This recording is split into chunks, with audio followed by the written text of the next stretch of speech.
Hello everyone. इस video में Thomas Scott जो कंपनी है इसको डिस्कस करेंगे। तो ये कंपनी को हम लोग लास्ट क्वार्टर से डिस्कस करना स्टार्ट कर रहे हैं। लास्ट क्वार्टर में इस कंपनी का फर्स्ट बार कॉन कॉल हुआ था। वहाँ पे मैंने इनके मैनेजमेंट को ये भी कहा था कि आप लोग कंटिन्यू कीजिएगा कॉन कॉल। तो अच्छा है, इस कंपनी ने ये कॉन कॉल कंटिन्यू किया है। होपफुली आगे की क्वार्टर में भी ये लोग कंटिन्यू करेंगे। सो काफ़ी इंटरेस्टिंग बिजनेस है, काफ़ी कुछ चीज़ें चल रही हैं।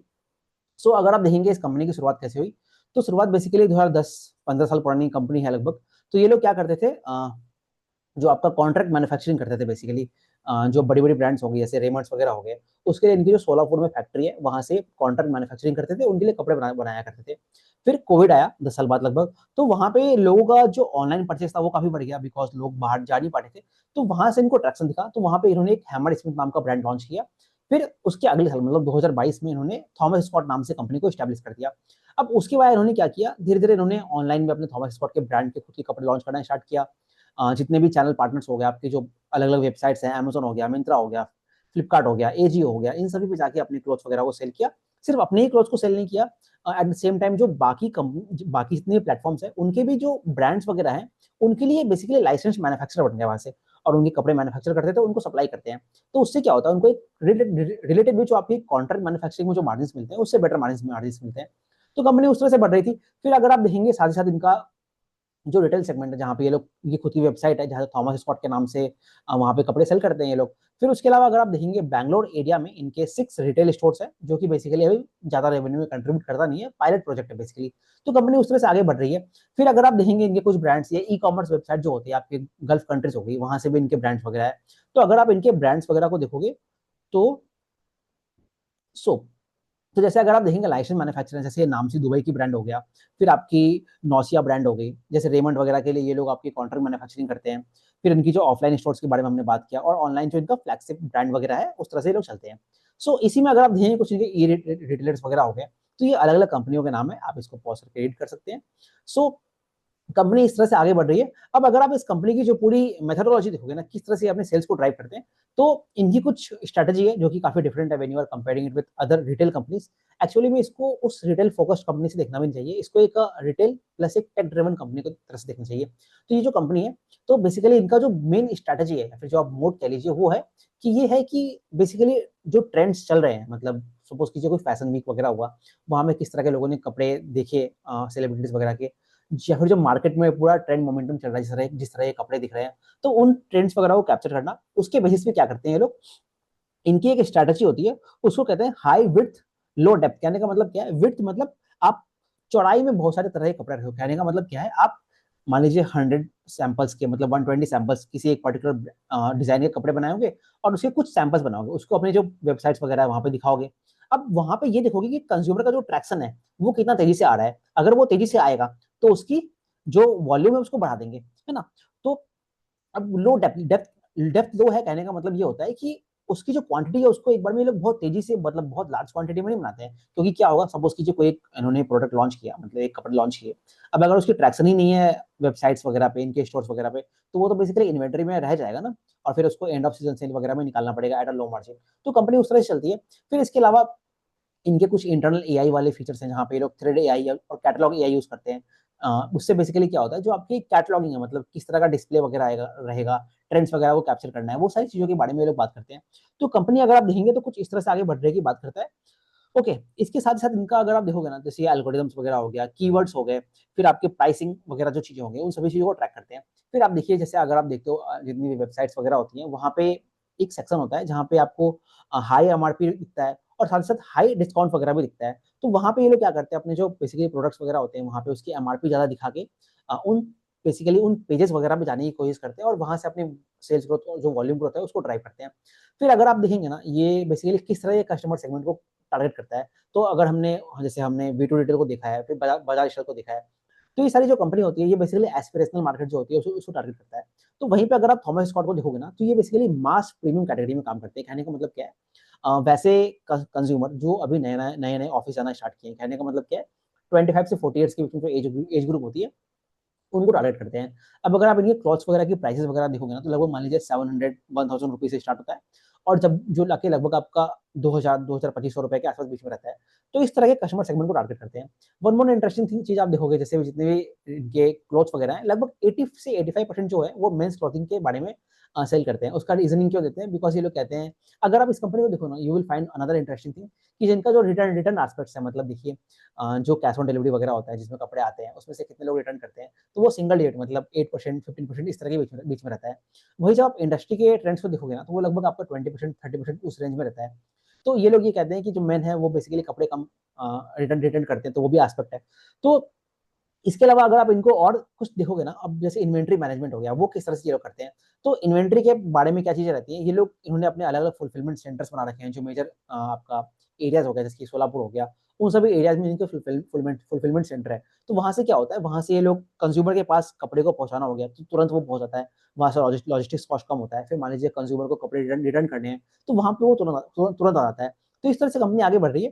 तो अब अगर हम लोग इनके नंबर्स वगैरह को देखें, सो अभी जो कंपनी है बेसिकली पिछले कई सारे समय से अपने एक ग्रोथ फेज में चल रही है। सो तो अगर आप इनका रेवेन्यू का नंबर देखोगे ना, जो इनका ओन ब्रांड है थॉमस स्कॉट का ब्रांड, तो इसमें इनका जो B2C सेगमेंट आ गया, कहने का मतलब वो है जहाँ पे थॉमस स्कॉट के जो कपड़े हैं, ये आपके रिटेल चैनल हो गया, जैसे कि आपके मिंत्रा हो गया, एजियो हो गया, फ्लिपकार्ट, उसको जो सेल करते हैं। तो एक तो इनका जो मेजर रेवेन्यू आता है वो रिटेल सेगमेंट से आता है। अब इनका जो बेसिकली B2B वाला पोर्टफोलियो है, जहाँ पे ये लोग कॉन्ट्रैक्ट मैन्युफैक्चरिंग करते थे, उसको ये लोगों ने कम कर रहे हैं। अब जो इनका ओन ब्रांड वाला पोर्टफोलियो है, तो अभी आप देख सकते हैं कि 9 मंथ्स में इनका जो रेवेन्यू है, वो आपके जो FY 25 का पूरा रेवेन्यू है उसको ऑफकोर्स क्रॉस कर चुका है। सो अब अगर साथ में हम लोग ये भी देखें, तो इनके जैसे कुछ इन लोग यहाँ पे वेबसाइट्स दिखा रहे हैं। सो अब ये इनके जो 6 बेसिकली आपके जो बैंगलोर में स्टोर्स है उसको दिखा रहे हैं, जो कि अगेन अभी पायलट प्रोजेक्ट है। इसके बारे में ज्यादा इन्होंने कुछ कहा नहीं है। ये लोग कहते हैं कि आने वाले Q4 के एंड में या फिर Q1 के बारे में वहां पे कुछ लोग ट्रैक्शन बता पाएंगे कि ऐसा इनका परफॉर्मेंस है। तो ये इस तरह से चल रहा है। अब लाइसेंस और अदर ब्रांड्स हो गए, इसमें बेसिकली क्या होता है, जैसे कि जो ब्रांड्स वगैरह हो गया, नोसिया हो गया, फिर जो और जितने भी ब्रांड्स वगैरह हैं, इनके लिए ये लोग लाइसेंस मैन्युफैक्चरिंग करते हैं। यहाँ पे जो इनको मार्जिन मिलते हैं वो रिलेटिवली आपको बेटर मिलते हैं एज कम्पेयर टू जो आपके कॉन्ट्रैक्ट मैन्युफैक्चरिंग हो गया। ओके, अब यहाँ पे भी अगर आप देखेंगे जो अगर इनका जो रेवेन्यू है 9 मंथ्स का, तो वो आपका पूरे FY 25 के रेवेन्यू को क्रॉस कर चुका है। ये क्यों किया है? अब देखिए, जितने भी आपकी बेसिकली रिटेल सेगमेंट होता है, आप देखते हो कि H2 जो होता है वो एक हैवी क्वार्टर होता है when you are comparing it with your H1 quarter. तो उसका इम्पैक्ट आपको ये भी दिख रहा है यहाँ पे। सो और दूसरा चीज ये भी है कि कंपनी जो है आपकी बेसिकली जो टारगेटिंग कर रहा है, जो कंज्यूमर को ये लोग देख रहे हैं, तो वहाँ पे इनकी जो सेल्स वगैरह है वो काफ़ी ज़्यादा हो रही है। तो बेसिकली उस तरह से ये लोग काम कर रहे हैं। सो इसके अलावा अगर आप देखोगे ना, जो कॉन्ट्रैक्ट मैन्युफैक्चरिंग है, जहाँ पे आपने ये देखा कि इनका जो बेसिकली सेल्स वगैरह है आपकी कॉन्ट्रैक्ट मैन्युफैक्चरिंग में, उसको कम कर रहे हैं ये लोग। सो अगर आप इनके अगर रेवेन्यू के नंबर्स को वगैरह को देखोगे ना, तो जैसे कि हमने देखा यहाँ पे जो इनका बेसिकली जो रेवेन्यू है, एक लार्ज चंक ऑफ जो रेवेन्यू है वो आपका लगभग 83% मेन अपैरल से आता है। अब यहीं पे जैसे ब्रांड एसक्यूज होते हैं, जैसे मान लीजिए एसक्यूज होता क्या है, स्टोर कीपिंग यूनिट्स होते हैं। तो सपोज कीजिए आपने एक रेड रंग की टी-शर्ट खरीदी, अब उसके स्मॉल, मीडियम, लार्ज अलग-अलग बेसिकली साइजेस वगैरह के आते हैं। तो यहाँ पे जो एसक्यूज हो जाएगा, ये 3 एसक्यूज हो जाएंगे। तो जब एसक्यूज ज़्यादा होते हैं, तो बेसिकली ये एक तरह से ये बताता है कि इनकी जो जितने भी ऑनलाइन शॉप्स वगैरह हो गए, इन्होंने कितने अलग-अलग वैरायटी के क्लॉथ्स बनाए हैं। सो अब देखिए, यहाँ पे जो एसक्यू नंबर दिखाए हैं आपको, तो ये बेसिकली उन सभी नंबर्स को इंक्लूड करता है कि वैसे भी कपड़े जो इन्होंने पहले बनाए थे और वो अब नहीं बनाते हैं। कहने का मतलब क्या है, दिस इज क्यूमुलेटिव नंबर है एक तरह से। तो इस ये जो है, ये एक तरह से आपका इन अ वे एक रिप्रेजेंटेशन होता है आपके इन्वेंट्री नंबर्स का। बट ये 100% रिप्रेजेंटेशन नहीं है आपके इन्वेंट्री नंबर से, क्योंकि क्या होता है, अगेन जो इनकी स्ट्रेटेजी होती है हाई विड्थ लो डेप्थ वाली, तो उसके कारण कुछ ऐसे भी सैंपल्स होंगे जहाँ पे आपके जो पूरे नंबर ऑफ क्लॉथ्स बने हैं वो काफी कम बने हैं। बट अगेन उससे आपकी जो एसक्यूज है वो आपको ज्यादा दिख सकती है। सो आपको इस तरह से देखना है। सो अगर इसके कंपनी के बारे में देखोगे, तो यहाँ पे अगर आप फाइनेंशियल नंबर्स को देखोगे, सो अगर आप देखेंगे, सो यू विल फाइंड कि सिंस कंपनी अभी अभी अपने पूरे ग्रोथ फेज में चल रही है, तो आपको ये दिखेगा कि both quarter on quarter as well as year on year आपको जो नंबर्स दिखते हैं इनके, वो लगभग 46% पे ग्रो किए हैं। सो सिमिलरली अगर आप 9 मंथ भी देखोगे ना, तो वहां पे भी इनके नंबर आपको 56% पे ग्रो करते हुए दिखते हैं। नाउ अब अगर आप इनके मार्जिन पे देखोगे, तो मार्जिन के ऊपर आपको एक और चीज दिखेगा, जैसे इनका अदर इनकम है, अदर एक्सपेंसेस है, तो यू विल फाइंड कि वो क्वार्टर ऑन क्वार्टर लगभग 20% पे बढ़ गया है। अब ये एक्सपेंस बढ़ता क्यों है? तो देखिए, सिंस अभी H2 में आपको पता है कि पूरा फेस्टिव सीजन वगैरह हो जाता है, दीपावली वगैरह होती है, इवन Q4 में आपकी गुड़ी पाड़वा वगैरह जो रहेगा वो सब चीजें आएंगी। तो उसके लिए लोग एडवर्टाइजमेंट हो गया, प्रमोशनल कॉस्ट वगैरह हो गया, तो उसी कारण इनका बेसिकली अदर इनकम बढ़ा है। दूसरा चीज क्या है इनके साथ, जैसे ये जो क्वार्टर हुआ अभी क्वार्टर से, तो नवंबर के मंथ में इनकी जो आई थिंक मुंबई में जो सोलापुर में जो इनकी फैक्ट्री है, वहाँ पे कुछ फायर इंसिडेंट हो गया था। तो जैसे आप अगर आप रिकॉल कर सकते हो, तो कुछ महीनों पहले बाजार स्टाइल के भी एक स्टोर में फायर इंसिडेंट शायद कुछ हुआ था, तो वहां से उनको भी इंश्योरेंस का काम करना पड़ा था। तो कुछ वैसा ही इनके केस में भी हुआ है, तो लगभग इनको लगभग 22 करोड़ का बेसिकली इंश्योरेंस क्लेम है, जिसको ये लोग अभी अपने रिसीवेबल्स पे दिखा रहे हैं। सो नेट नेट इनको जो अभी कुछ बेसिकली राइट ऑफ करना पड़ा है, कहने का मतलब प्रोविजन लेना पड़ा है, लॉस सहना पड़ा है, तो वो बेसिकली कुछ 30 लाख का है। तो अगर आप उस नंबर्स को देखोगे तो वो आपको यहाँ पे बेसिकली एक्सेप्शनल आइटम के रूप में दिख जाएगा, जो कि इन्होंने यहाँ पे यहाँ पे आपको बेसिकली यहाँ पे रियलाइज किया, जिसके कारण जो है इनका पीबीटी है वो आपका 67 से 64 करोड़ हो गया है। तो अब देखिए, जब आपकी किसी फैक्ट्री वगैरह में आग लगती है तो उससे क्या होता है, बेसिकली आपकी इन्वेंटरी जल जाएगी। तो इन्होंने चलिए उसके लिए तो इन्होंने रिसीवर्स में दिखा दिया वहां पे। Now at the same time उससे ये होगा कि आपकी जो नेट रेवेन्यू रियलाइज कर पाओगे ना, वो कम हो जाएगा। तो वही चीज कंपनी कहता है कि इनका जो नेट आउटपुट है क्वार्टर 3 के अंदर रेवेन्यू के टर्म्स में, वो लगभग 50 से 20% कम है। सो सपोज की सो देखिए, अगर नेट नेट कंपनी कहता है अगर ये फायर इंसिडेंट नहीं होता, उसके बाद जो इनके रेवेन्यू के नंबर्स होते हैं वो लगभग 75 से 80 करोड़ होते हैं। सो देखिए, अभी इनका जो ग्रोथ है लगभग 46% में इन्होंने ग्रो किया है। सो अगर फायर इंसिडेंट नहीं होता तो इनका जो रेवेन्यू के नंबर्स है वो आपको दिखता है कि लगभग इवन 60% के आसपास ये लोग ग्रो किया है, लगभग मतलब 15% आप ऐड कर दीजिए यहाँ से, 15 से 20% अगर हम ऐड कर देंगे तो 60% के प्लस आ जाएगा। सो आपको ये दिख रहा है कि कंपनी अपनी काफी ग्रोथ वाले फेज में है। तो और जो इनका ऑपरेटिंग एक्सपेंस बढ़ा है, तो उसके कारण आपको इबिटा मार्जिन कम होता हुआ दिखता है, क्वार्टर ऑन क्वार्टर भी और ईयर ऑन ईयर भी। Now at the same time suppose कीजिए, जब आपके रेवेन्यू के नंबर्स अगर फायर इंसिडेंट नहीं होता, सो तो आपके रेवेन्यू का जो टॉप लाइन का नंबर है वो और बढ़ता, तो वहां पे आपको फिक्स कॉस्ट पे और भी कंट्रोल आता। तो उसके कारण जो आपके मार्जिन है वो और बेटर आपको दिखते हैं। तो कहने का मतलब ये है कि ये जो मार्जिन अगर गिरता हुआ आपको दिख रहा है, तो ये एक वन ऑफ इंसिडेंट है। दिस इज नॉट कि बिजनेस के जो परफॉर्मेंस है उसमें कुछ इशू आ रहा है, रादर बिजनेस जो है एक पॉजिटिव डायरेक्शन में आगे ही बढ़ रहा है। सो बिजनेस के नंबर्स कुछ इस तरह के हैं। अब यहीं पे अगर हमको और देखना है तो दो पैरामीटर्स आपको काफी इंपॉर्टेंट है यहाँ पे देखने के लिए। सो यहाँ पे आप ये नोट कीजिए, जो इन्वेंट्री के नंबर्स है, सो यू विल फाइंड की लास्ट FY24 से लेके 25 में और 25 से लेके H1 ऑफ FY26 में यू विल फाइंड कि जो इनके इन्वेंट्री नंबर है वो कंसिस्टेंटली बढ़े हैं। सो अब देखिए, एक्चुअली में अगर आप देखोगे तो सिंस एक रिटेल कंपनी है, तो रिटेल के केस में आपको इन्वेंट्रीज वगैरह हो गए, रिसीवर्स वगैरह हो गए, इतने ज्यादा दिखनी चाहिए। क्यों नहीं दिखनी चाहिए? क्योंकि देखिए, इवन आज के डेट में इनका जो एक लगभग 90-94% जो रेवेन्यू है वो आपके रिटेल सेगमेंट से आता है, क्योंकि इन्होंने जो कॉन्ट्रैक्ट मैन्युफैक्चरिंग उसको तो कम कर दिया है। तो वो बचा कितना, लगभग 5 से 6% बचा है। ऑल्दो उसमें काफी अच्छा ग्रोथ आया है इस पर्टिकुलर क्वार्टर में।